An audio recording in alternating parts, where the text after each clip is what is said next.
Let us first start with the business here. You see it on the screen. It's the copyright disclaimer. And ladies and gentlemen, if you're new here, welcome to the Place to Be Reviews.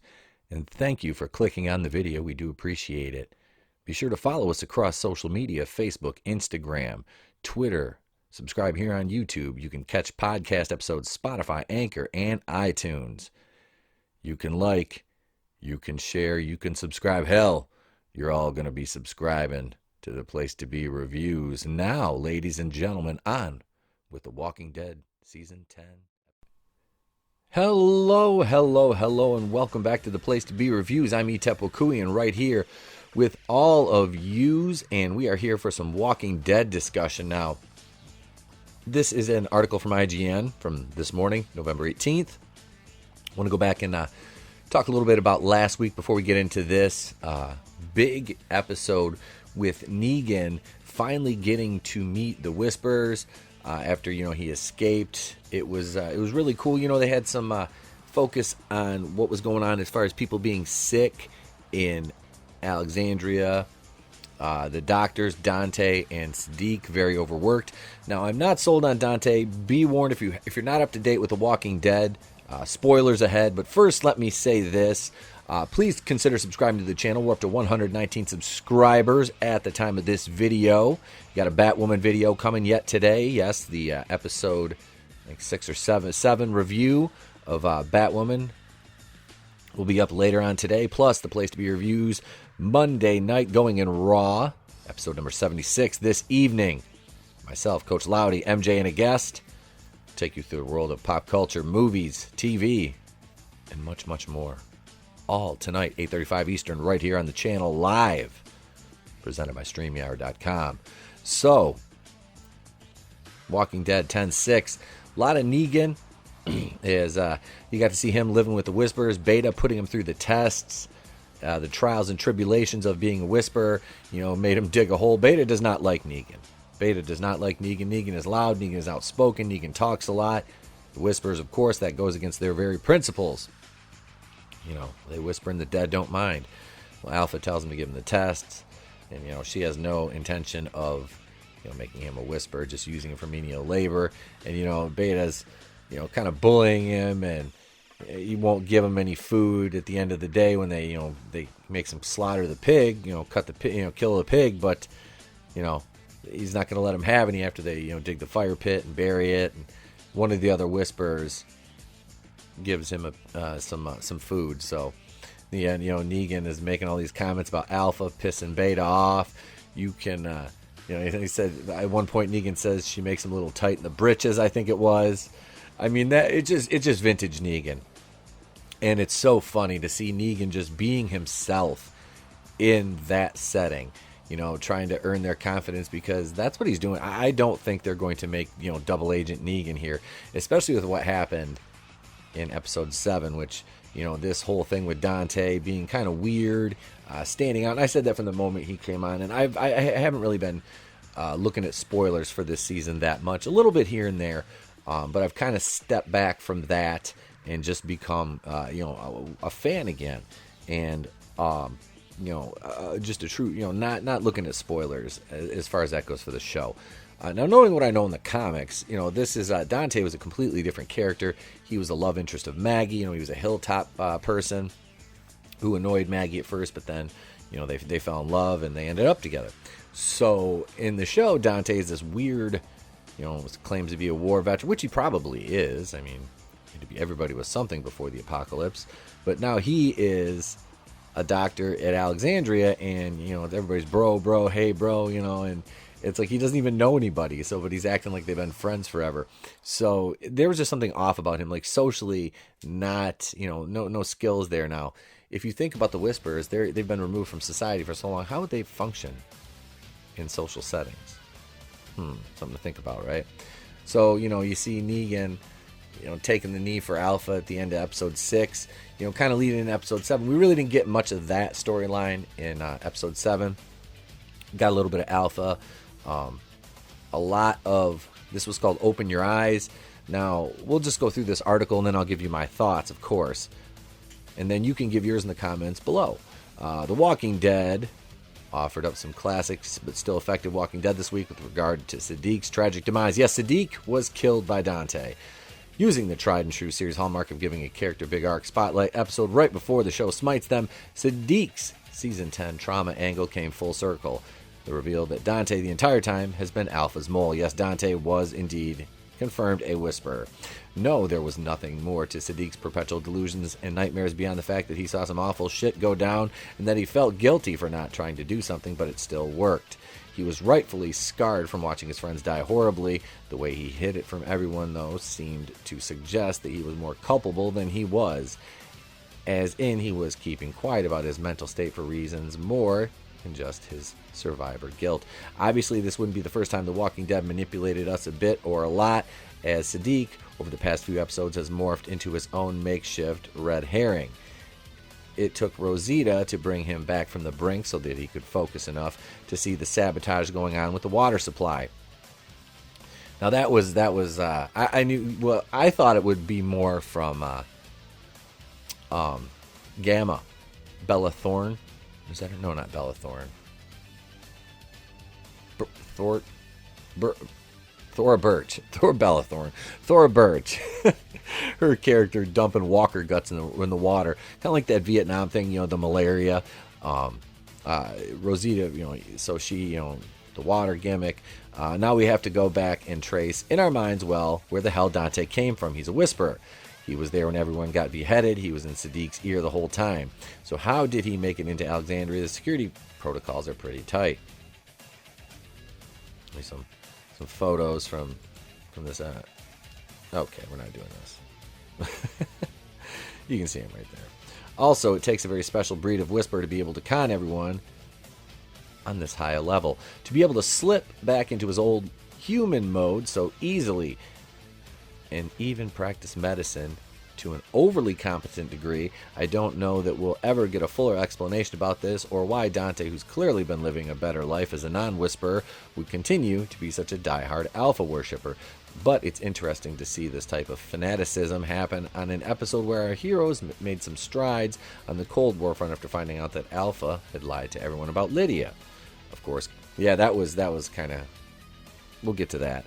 Of course, Carol's Lydia plan, in which she showed off Alpha's alive and kicking daughter to Gamma, could still work and send shockwaves through the Whispers in some way. As we head into the mid-season finale, we'll have to see which side sabotage will be the most crippling. Dante's smartest play would be to maybe fake a suicide scenario for Siddiq.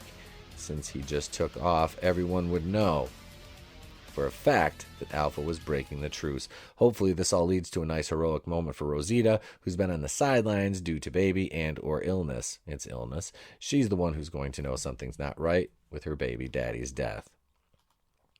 The Gamma Aaron scene plays nicely, since every so often you wondered who was playing who. Was Gamma tricking Aaron, or was the temptation of a normal life actually causing Gamma to crack? Overall, one has to wonder why Alpha would ever craft this plan, since Gamma getting in tight with the enemy would surely mean she'd see Lydia alive. She was going to discover this eventually.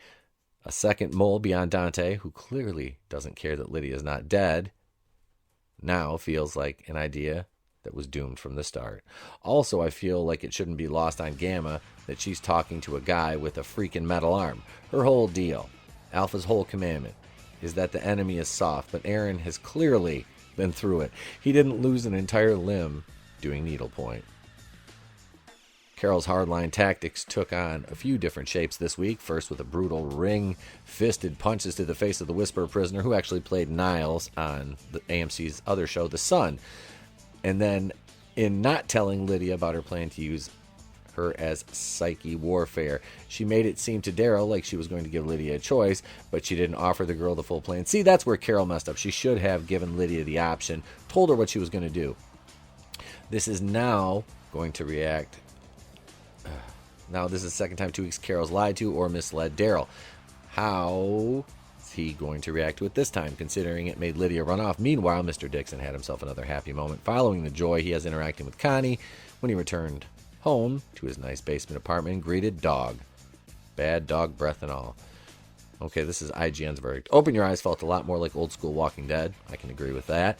It gave us a notable and sad character exit, yes it did, while also ramping things up for next week's mid-season finale. It also employed a tiny touch of trickery, but not to the frustrating degree that's been deployed in the past. The story was fairly sedentary, taking place mostly in Alexandria, but it still contained some cool and crucial moments. Okay, so my take on this whole thing was that Carol definitely should have told Lydia the entire story and not lied to Daryl about it, because this is, I mean, obviously it's plot and it's story, but I mean, to kind of make this, analyze it from a realistic standpoint. If you're going to do something like this, it behooves you to tell Lydia, give her the entire plan, the layout of what you're going to do, so you don't get that visceral reaction like she did. Now, Gamma was shook. You could tell she was shook because she's such an Alpha purist, especially after Alpha had the talk with her when she saw her kill the Guardian, as they call them. So I was very I was happy with the episode. The Dante thing with Siddiq and the flashbacks where you hear him doing that in his ear was, that was creepy. And that scene in the barn, I understand the whole PTSD arc. Now, it was just, Avi Nash was great in this role. He'll be missed. I thought he was a cool character.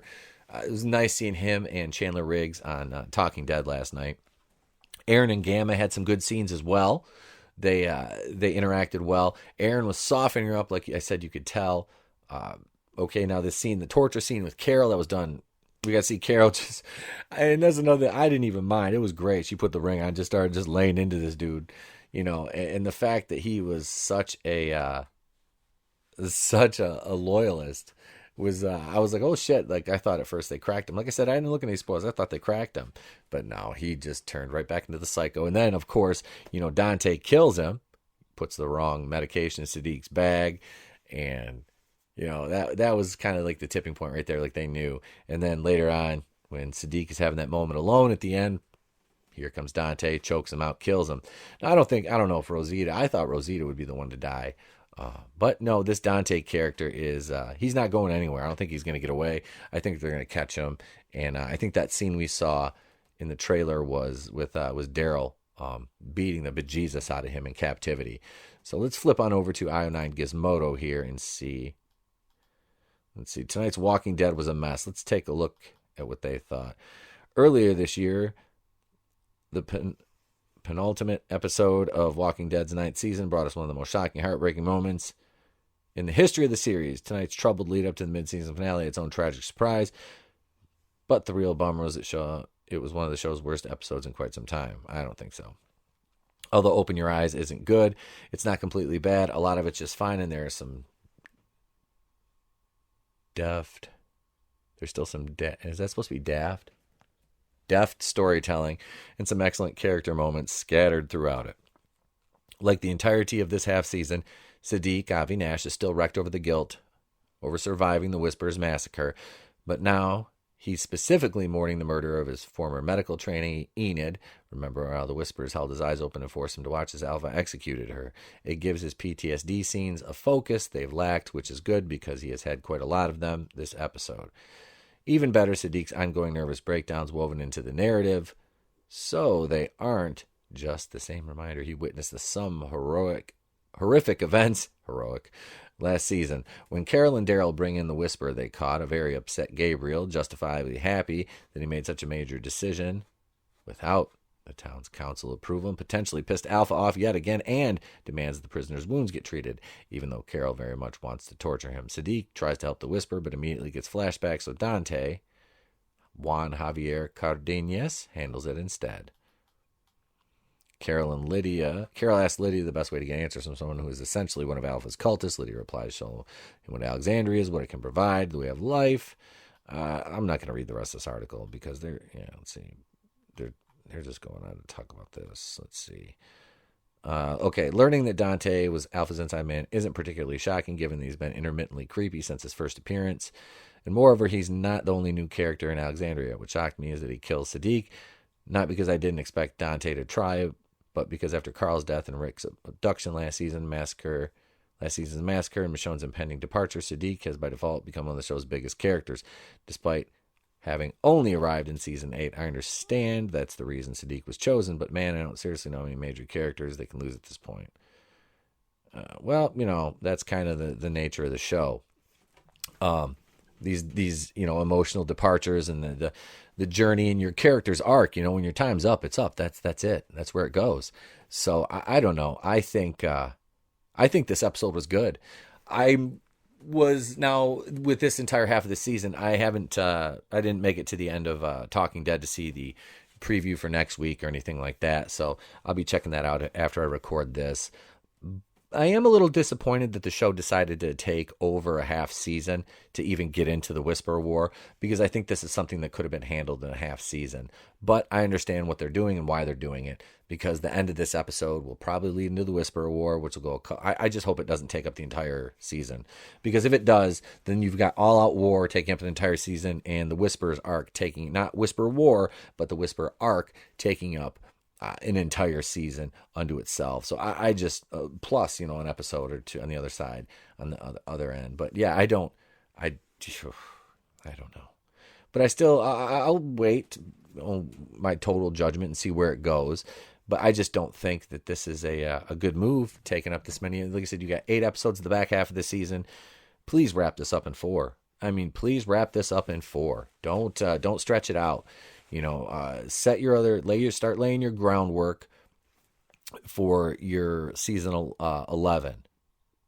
Sprinkle those seeds in throughout the end of the Whisperer arc, and then wrap that up and move on and get your stopgap going on, stopgap villain or conflict going on, and then lead it into season 11 and this Commonwealth or CRM, whatever they're going to do with it. I don't know now. Hopefully they will be able to get everybody back to being healthy again in Alexandria, now that they know that it was the water that was being tainted. And if they have it treated, obviously what's going into the creek will be filtered out. Hopefully that's not what was affecting them. I believe it was Dante opening up that lever on their filtration system there. So that was what it was. What did you guys think? Walking Dead season 10, episodes 6 and 7. This has been some Walking Dead discussion right here on the Place to Be Reviews. Be sure, stay tuned. We have the Batwoman, season 1, episode 7. That is coming up soon. Plus, tonight, episode 76 of the podcast, right here on the Place to Be Reviews. Tomorrow morning, the morning show about last night will be right here, 8:30 a.m. You'll have another single release video tomorrow, probably a Mandalorian discussion. Let's see, and some Marvel news coming up.